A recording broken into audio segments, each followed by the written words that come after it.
how are you doing this day? I've decided to do a rig rundown, so much so that I have decided to write it on paper and keep my shit straight for you. So let's talk about my rig. Starting with, of course, my guitar. This is a Fender Stratocaster out of the Corona factory, 2007. This has a swamp ash body. It's obviously got a rosewood fretboard, maple neck, modern C-shaped profile. I like that. Despite having these short and stubby fingers, I actually prefer a wider, flatter neck profile as a compound radius, and I'm sure there's some wonderful numbers attached to that. I've had an LSR roller nut put on there, which means I remove the string trees, which is why you just see a hole there, and on this end I put a set of Schaller locking machine heads.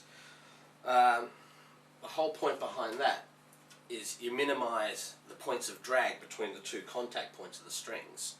Being a roller nut, having little ball bearings in it, the strings roll over very easily when you do the whammy thing.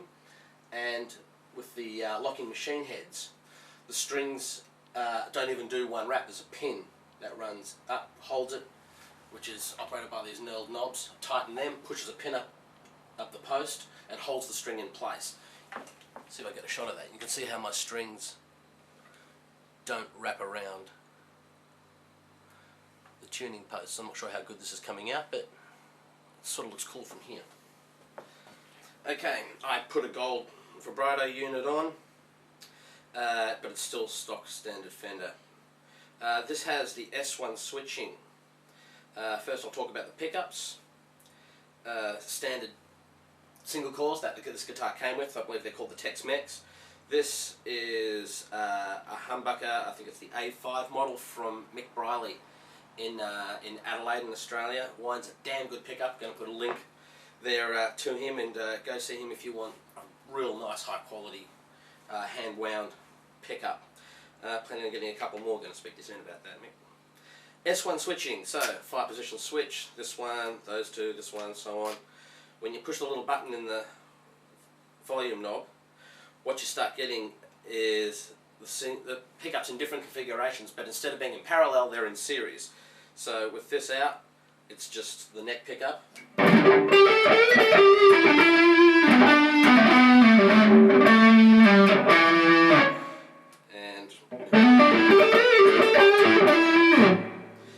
That's both of them. However, if you put that back there, hit that, that's now these two, but they're in series now. Instead of running sort of one after the other, the sort of signals running in through one and then running through the other as well, so I guess you kind of get one pickup feeding the next. And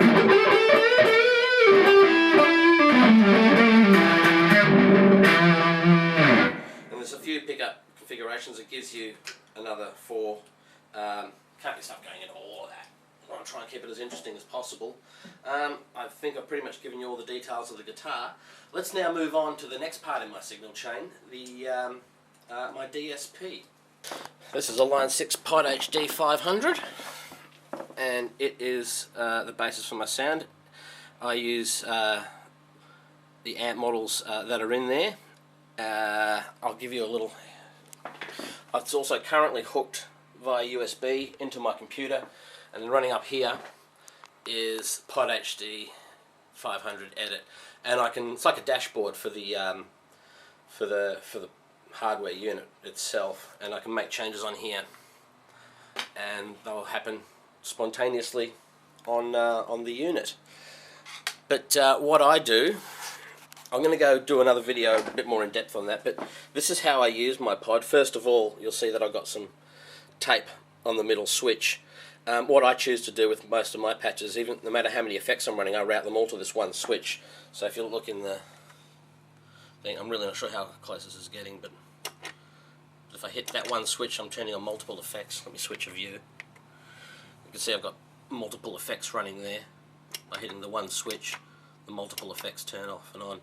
Got a delay and some modulators and stuff like that. I keep it in this view for stage so I can see where I'm going.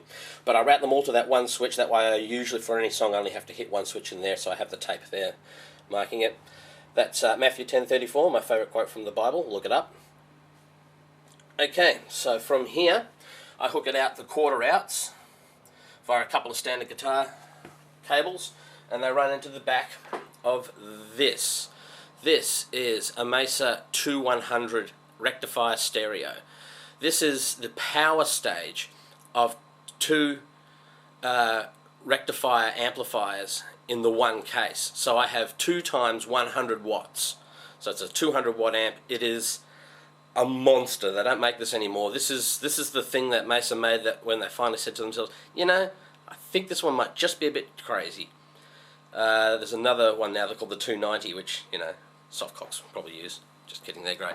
So from there, I have these two, and I'll actually try and get back in so you can see them from a bit more of an angle. Two 2x12 cabs. Right? First of all, within them, not much of a view there, but I might even take a shot at the back. But these are Celestion V-Type. This is a reasonably new model of speaker that Celestion have released, and from what I can gather from my research on it, I'll even look back at the camera. So from what I can gather from my research on these, what they are is like a modern version of the V30. It's about getting a similar tone to the V30, but providing it in a slightly hotter, more efficient package. So for modern tones, which is what I go for, are more pronounced, and it sounds good. So those are the cabs, and the reason I enjoy having, I'll turn this back over. The reason I enjoy having two 2x12s like that is I usually separate them on stage. I have one cab on this side of the stage, that other one can go over there. Don't even know why I needed to shoot that with a video, but that's what I do. The V-Types are a 70 watt speaker, so each of these cabs is 140 watts, so they are more than capable of taking the absolute huge brunt of this monster. So how does it all sound? Well, let's have a little blast, shall we? I still frame? Look at that. Okay. So that's the sound that I use on stage. Like I said, I'm going to go into what models I use in there in another video.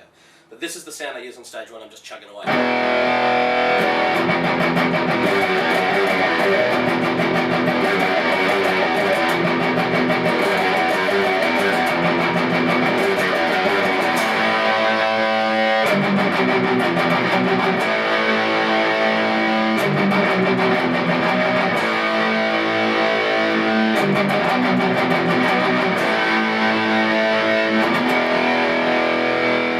I like it. It's got a lot of sizzle, and I'll show you how I craft getting a sizzle sound out of your guitar without cutting the ears of everyone off on the stage. I got given some good advice in there, and I took that advice, and I used to create that. And I love this because it's still got plenty of sizzle. I keep the mids in there. There's none of that scoop mids thing going on. I keep the mids in, and it helps the definition happen. And then you just let the rest, you just let the technology and the craftsmanship do the work. Plenty of sizzle.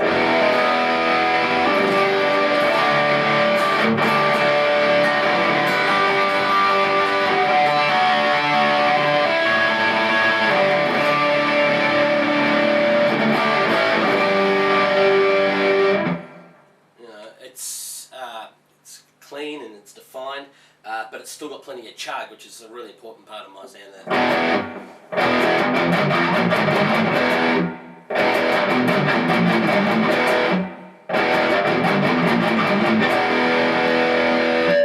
I really dig that.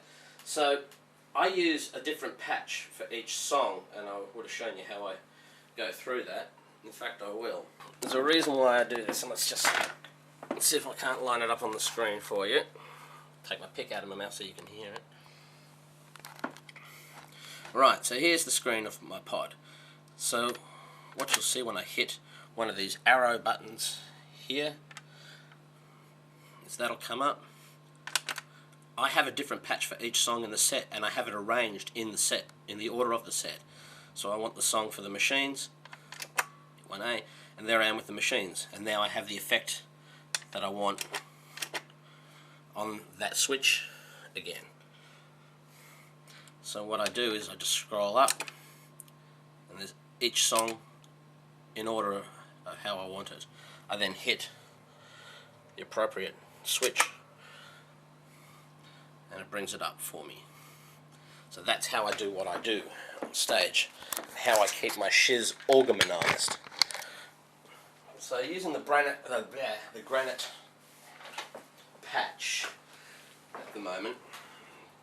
So I keep a copy of the basic patch, an amp model that I use and the settings that I use for it, and I just put it into HD Edit, and then I modify them with the effects that I want, and then I rename it as per the song. So I can save it all on my computer, and I can switch from. I use it differently for recording than I use on stage.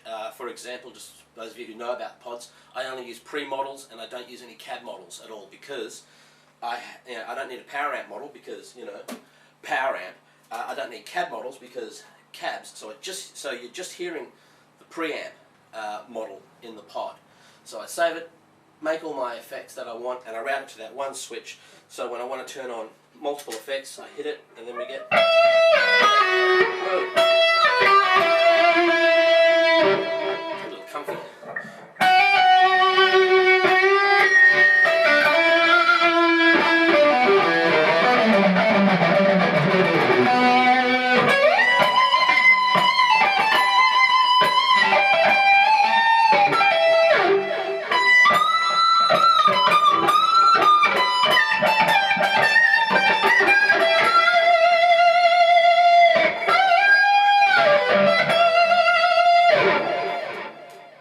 Kick it back out, and I'm back in rhythm mode again. So that is my rig, and that's how I go about what I do. If there's any questions, please put them in the comments. I'll do what I can to answer them. Don't forget to check out the other channels of Polar Sky and Triumph Over Logic. On Facebook, you can find us there. Yeah, I reckon that's it for the moment. I hope you've enjoyed my rig rundown. Siessi out.